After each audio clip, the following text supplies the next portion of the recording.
It's incredibly important that you understand that if somebody grabs your wrist, you have to figure out how to.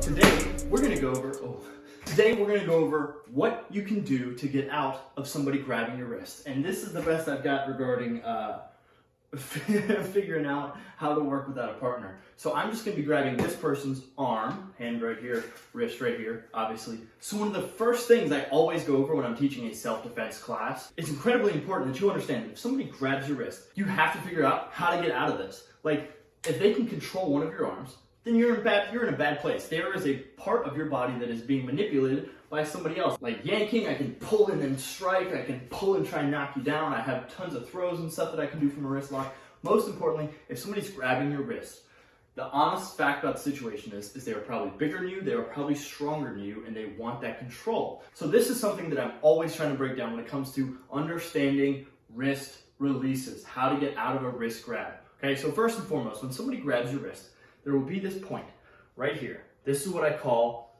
the gap. This is what I call this is what I call the escape button. This is what I call get out right here. This is what I call exit only. What I call, I don't really have a name for it, to be honest. But this is how you get out. Whenever you're in situations and somebody's grabbed your wrist, this right here, especially if it's with one hand, this is your way out. So let's talk about the hand itself. How does a hand hold things? Think about it this way. When we have cups, you ever notice how we hold things? Like we have obviously the thumb and we have the 4 digits on the other side, which are meant to grip things like this, right? We're designed to hold things up and down. We don't really hold things, like if I'm walking around, like obviously I'm not gonna hold it like this because spilling the drink, right? Let me think of something else. So what I'm trying to say is that we don't hold things with the gravity pulling in between this little gap here. And that's because our brains understand that this is our weak point out this way. That's why in tug of war, we hold it like this, not like this, or like this especially, right? We hold it like this, because this is, we have all of our digits occupying the space, where here, I have like this holding it together. So that's what we're gonna be utilizing whenever we try and get out of our wrist release. Anytime that you're being grabbed, you have to understand, look for the gap. You must search for the gap. The gap in a wrist lock is here. Boom. So we're gonna go over 3 wrist releases. So if I grab the wrist like this, and then, what's that? You want me to tell them to turn on the notifications? Okay, sorry guys. Brief pause. Make sure you turn on the notifications. How can you push your arm through this space? Well, there's a couple ways to do it. There is the method of moving this and keeping this still. Okay, so that would come from like punching somebody's wrist, right? Or going iron jaw, bah! So that would take this arm, oh man, I wish I would have bought another noodle. Now what works better than that though, is if somebody's grabbing your arm and you pull and push at the same time. Now, obviously, we have to keep in mind for this hand over here, but if somebody grabs me and I get grabbed, the first thing that I'm going to do is try and knock that wrist off.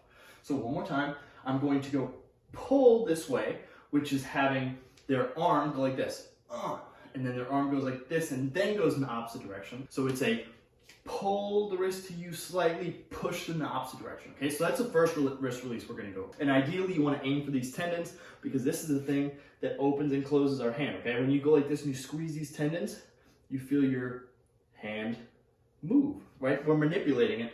So what we're gonna do is we're gonna smack that, because what happens when you punch that, it hurts and it sucks. You have to train this to a point where it's very instinctual, where as soon as that hand is grabbed, bang, I can get out of it. Now number 2 is what I call the sneaky snag, right? What we're gonna do is we're gonna try and snake around the outside of the arm. So if I've grabbed somebody's hand like this, what their option is to try and snake their hand underneath and around, and then push.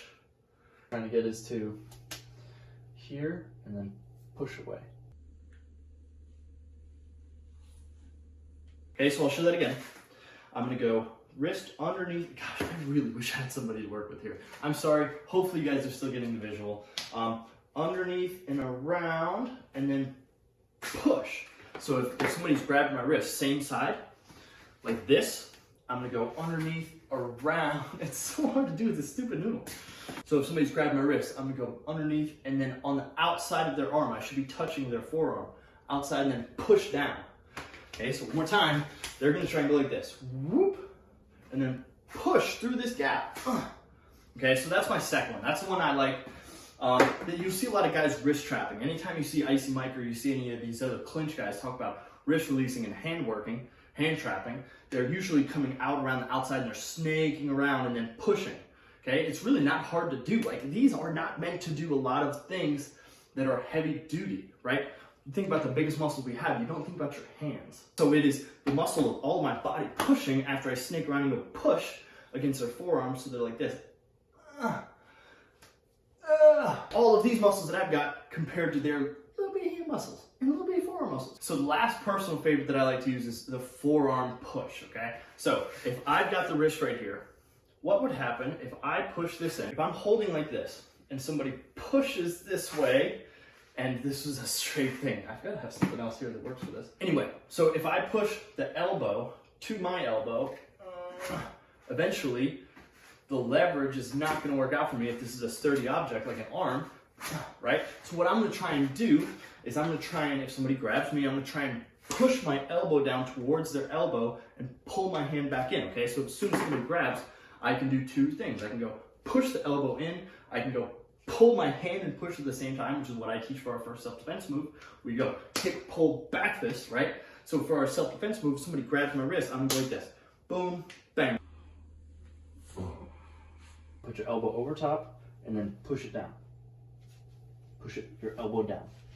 So again, if somebody grabs the wrist, our job, now obviously these are all if somebody grabs you same side. The premise still works for the opposite side. If somebody grabs the opposite side of my arm like this, you still have to release yourself through here. So there's other things that we can do, like going here and going underneath the arm. You just have to understand that you have to go through the gap.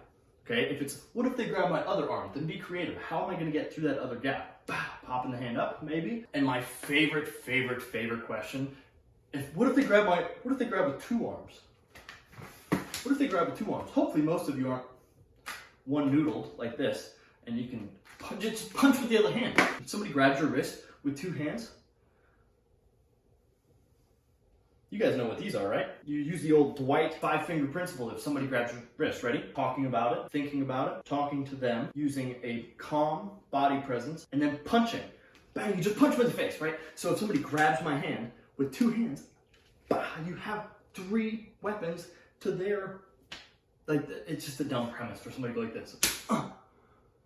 Doesn't make a lot of sense. So again, the three wrist releases that I like to use, if they grab the wrist, obviously we have to make sure this goes down and this comes out. Here, here. So that comes from striking, that comes from pulling, that comes from pushing and pulling at the same time. I've got the rotating mechanics, which are here and pushing, right? So I'm coming around, I'm putting my hand in a position where it's not very strong, and I push down. And then I've got the twisting mechanics, which are elbow to elbow, where I'm trying to push my forearm onto your forearm and pull my hand through this gap here. So if you've got somebody you can work on this with, if you can be like, hey dad, can you grab my wrist real quick? Or if you're like, hey, I don't know, loved one, will you hurt me? And then I'm gonna see if I can not get hurt. I think it's important premise to talk about, especially times like these when you have all the time in the world. I hope you guys are staying safe out there. If you like this and want more like self-defense tips, comment, let me know. I would love to teach you my favorite things, okay? Oh, and of course, if you want to learn how to do really good side kicks, I mean like really good side kicks. We go over drills and exercises to get better side kicks. We go over stretching to make you have higher side kicks. We go over body mechanics so you can have sturdier side kicks so when you land them, you don't fly yourself backwards. We go over types of side kicks, and we go over setups so you can land them more often. I mean, what? You get all of that, 26 whole videos in a full course, plus a one-on-one video chat with me. I think it's an awesome deal. Go check it out, senseiseth.teachable.com. So if you like this, like, subscribe, turn on the notifications. You heard them. Turn on the notifications. And make sure, obviously, if you don't subscribe by now, 70% of you who watch my videos aren't subscribed. And you know what that means? That means if you don't subscribe, there's a squirrel outside. He's just watching me make my video. If you don't subscribe, I will kick you.